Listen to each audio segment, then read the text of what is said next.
Hi guys, welcome to Chemistry Link. My name is Om Prakash. आइए हम बात करेंगे राइट फॉर्मूला लिखना है। फॉर्मूला मुझे लिखना है of A compound by name. मतलब क्या, आपके पास नेम दिया हुआ होगा, आपके पास यहाँ पे नेम दिया होगा और उस नेम से यहाँ पे लिखा होगा और उसी नेम से आपको कंपाउंड लिखना है। तो देखिए कंपाउंड क्या लिख सकते हैं, यहाँ पे x इंटू वाई ऐसे लिख सकते हैं, यानी कि these are the positive these are the negative, ऐसा हो सकता है। या फिर यहाँ पे ये हो सकता है और यहाँ पे y हो सकता है, यानी कि this is the minus, this is the plus, this is the minus हो सकता है। और या फिर ए से हो सकता है। यही तीन कंडीशन हो सकता है, this is the plus, this is the minus. चूंकि ये वाला स्टार्टिंग वाला जो होगा हमेशा प्लस होगा और ये वाला जब भी होगा लास्ट वाला हमेशा माइनस होगा। ये तो हम समझते हैं, दीज आर द बेसिक। क्योंकि जो हमने बताया था जो NaCl जो होता है तो Na प्लस होता है, Cl माइनस होता है, यानी कि पहले पॉजिटिव देन आफ्टर नेगेटिव। ये बेसिक चीज़ है जो हम किसी भी नाम से कोई भी नाम लिखा होगा तो हम कैसे करेंगे, पहली बात। दूसरी बात याद कीजिए आप, हमने क्या पढ़ा इससे पहले वाला में, जो कोई कंपाउंड दे देता था जैसे K4FeCN6 ऐसा कभी दे दिया, ऐसा दे दिया Fe4CN6 ऐसा दे दिया, तो आपने क्या करते थे, सबसे पहले क्या करते थे, लिगेंड का नाम लिखते थे, तब सेंट्रल मेटल एटम का नाम लिखते थे। आप ऐसे ही करते थे ना। ये नाम, इसका मतलब कि नाम इसी तरीके से लिखा हुआ होगा, ये आपका नाम लिख दिया। अब आपको करना क्या है, इस केस में आपको कॉम्प्लेक्स कंपाउंड बनाना। तो सबसे पहला आपका काम क्या करना है, जो इस पूरे नाम में सेंट्रल एटम कौन सा उसको फाइंड आउट करो। ये सेंट्रल एटम होगा, सपोज दैट यहां नाम लिखा सेंट्रल एटम, तो सेंट्रल एटम का नाम पहले लिख दीजिए। तो देखिए क्या लिखा हुआ, लिगेंड्स आर प्लेस्ड आफ्टर। अब कहता है लिगेंड पहले प्लेस कर, पहली बात छोड़िए उसको, सेंट्रल मेटल एटम को यहां प्लेस कर दिए, ठीक है। अब कहता है ligand are placed after central atom in alphabetical order. अब देखिए आपने ये जो लिगेंड लिखा है यहां से एक से ज्यादा होता, सपोज दैट यहाँ पे क्लोरीन होता, ब्रोमीन होता, तो आप क्या लिखते हैं, यहाँ पे क्या लिखते, क्लोरिडो, CHLORIDO, क्लोरिडो ब्रोमीडो, ऐसा लिखते। तो उसी को Cl है तो यहाँ पे Cl लिख लो और यहाँ पे Bl ऐसे लिखना है।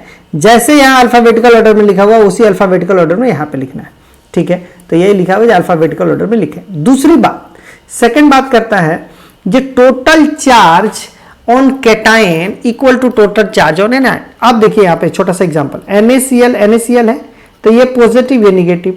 क्या बोलते हैं, MgSO4 है तो ये क्या होता है +2 और ये -2। और यहाँ पे अगर बात करें सपोज दैट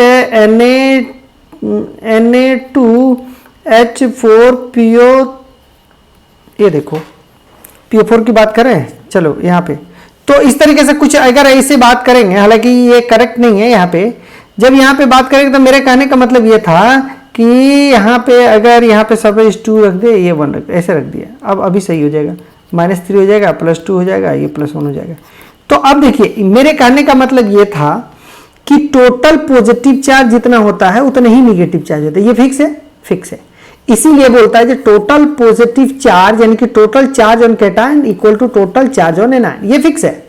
तो हमारे पास क्या अभी फाइंड आउट किया मैंने, सेंट्रल एटम के बाद से मैंने क्या बताया, यहाँ पे लिखा हुआ है लिगेंड आर प्लेस्ड आफ्टर, यानी कि सेंट्रल एटम यहाँ पे पहले खोज दिए और उसके बाद से यहाँ पे लिगेंड 1 लिगेंड 2 जो लिखना अल्फाबेटिकल ऑर्डर में आपने लिख दिया, ठीक है। अब हमको बात करना है इसके ऊपर चार्ज क्या होगा, प्लस होगा या माइनस होगा, चार्ज के बारे में बात करना है। तो हमने पढ़ा है लिगेंड पॉजिटिव और नेगेटिव दोनों सेम होगा। तो मैं एक छोटा सा एग्जांपल दे देता हूं, जो अगर यहाँ पे एक कैटायन के लिए ही फाइंड आउट किया, पूरा नाम लिखा हुआ उसमें नाम को कैटायन को फाइंड आउट किया और उसी नाम में आपके पास क्या हुआ, एनायन को भी फाइंड आउट किया, तो आपको ये तो समझ में आना चाहिए ना जो कैटायन और एनायन के लिए कैसे फाइंड आउट किया, उसमें क्या दिया होगा।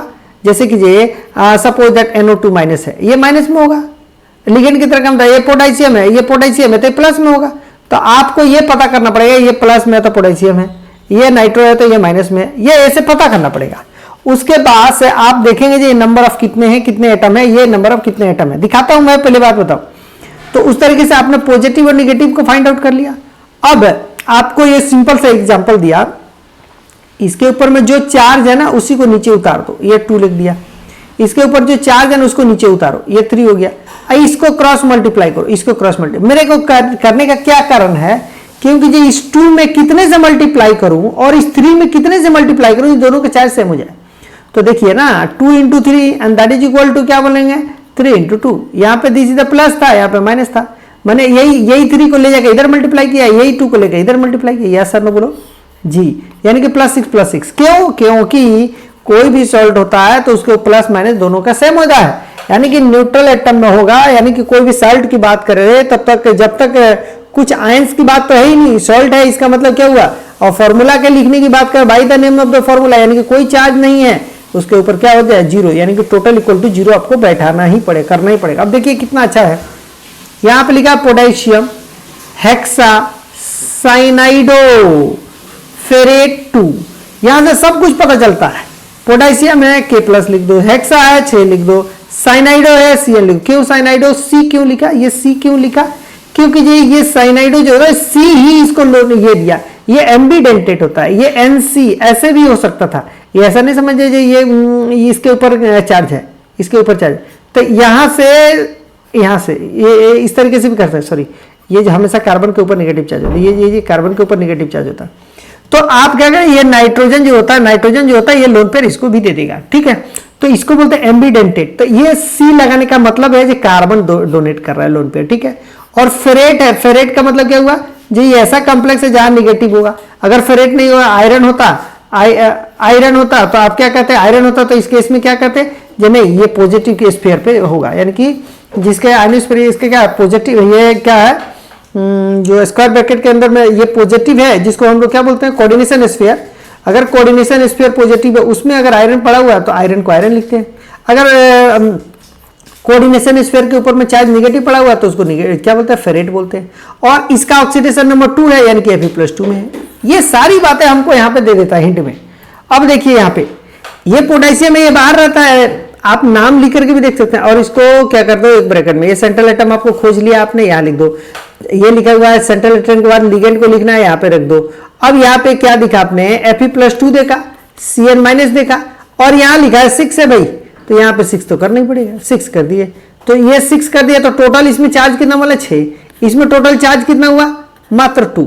अब आपके पास ये कंफ्यूजन आ गया जो यहाँ पे ये होता है, तो इसको स्फीयर में बना लो, अभी स्फीयर में, लेकिन आपके पास एक चीज और दिया हुआ है, ये स्फीयर के बाहर में K+ दिया ना, तो ये K+ दिया, तो इसका चार्ज टोटल कितना 1।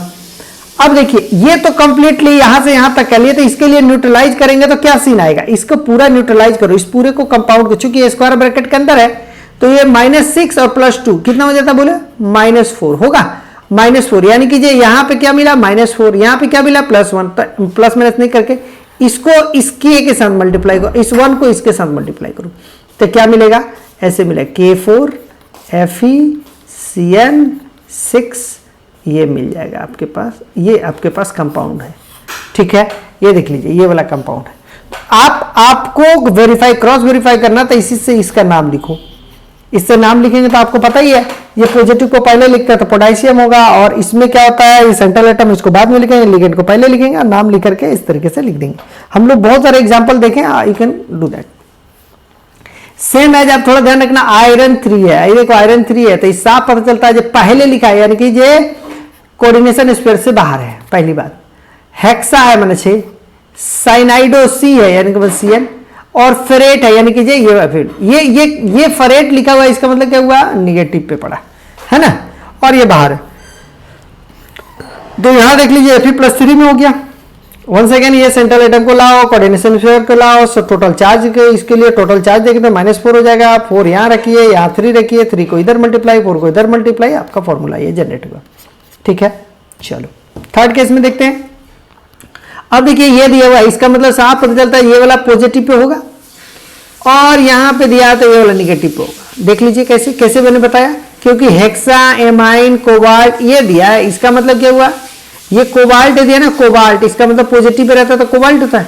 तो हेक्सा मैंने 6, एमाइन लिखे AMMIN, AMM होता है जब ये इसका डेरिवेटिव नहीं, केवल NH3 होता है, तो अमोनिया होता है तो उसके लिए एमाइन लिखते हैं, और कोबाल्ट लिखते हैं कब, जब ये पॉजिटिव स्फीयर पे होगा।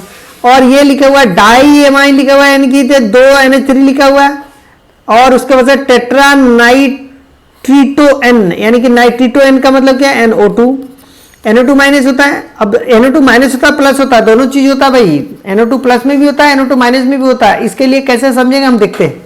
अब देखिए ये चीजें हो गया पहले, तो इसमें दो, ये भी एम्बीडेंटेट होता है। अगर नाइट्रोजन दिया इसको, सपोज ये नाइट्रोजन दिया, ये पहले हम लोग तो इसमें माइनस है, तो माइनस नाइट्रोजन दिया तो ऐसे, ऑक्सीजन दिया तो ऐसे, ये भी these are the ambidentate, nitrogen भी दे सकता है, ऑक्सीजन भी दे सकता है। तो आपने क्या लिखा, टेट्रा है तो 4, NO2 लिख दिया यहाँ पे।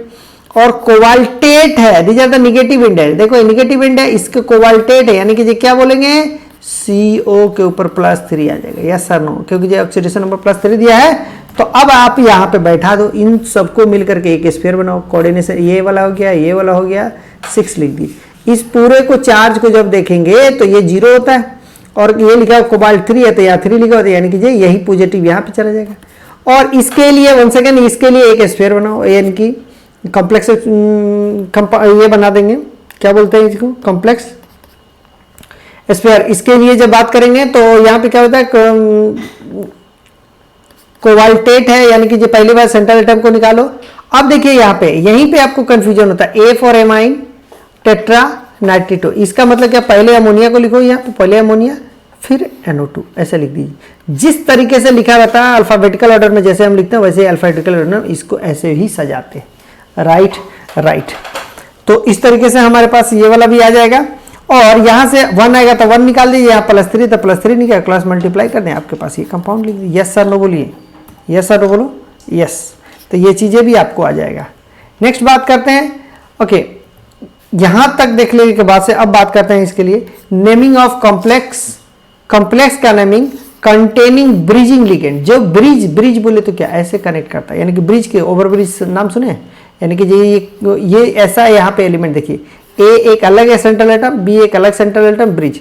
आपके पास एक क्वेश्चन बन जाता है, 2 सेंट्रल एटम कैसे है, 2 नहीं 4 आ सकता है, कितना भी आ सकता है, उसके लिए हमको कोई चिंता करने की बात नहीं है। हम लोग को इतने ही सिलेबस में जो 2 सेंट्रल एटम अगर यहाँ पे भी है, यहाँ पे भी है, तो इसको जोड़ेंगे तो कैसे जोड़ेंगे, इसके अलावा हमारे पास कोई चीज़ें नहीं है। तो इसमें कितने कंडीशन मिलते हैं आप खुद देख लो। मेटल है, लिगेंड को जोड़ना था, यहाँ से यहाँ तक लिगेंड को जोड़ दिया, एक और लिगेंड को यहाँ जोड़ना, जोड़ दिया, एक और लिगेंड को जोड़ना था, एक और लिगेंड को जोड़ दिया, जितना मन करे उतना जोड़ दें, ठीक है।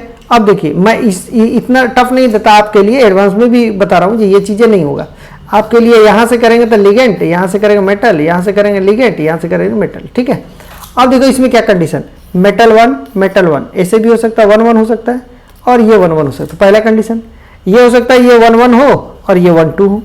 दूसरा कंडीशन, ये तीसरा कंडीशन, ये 1 1 हो और ये 1 2 हो, ठीक है। चौथा कंडीशन क्या हो सकता है, ये 1 2 हो, ये भी 1 2 हो। 4 कंडीशन मिलेंगे, और इन चारों कंडीशन के बारे में हमको लिखना है, ठीक है। तो will continue in the next class, ठीक है। Okay, thank you so much, thank you so much.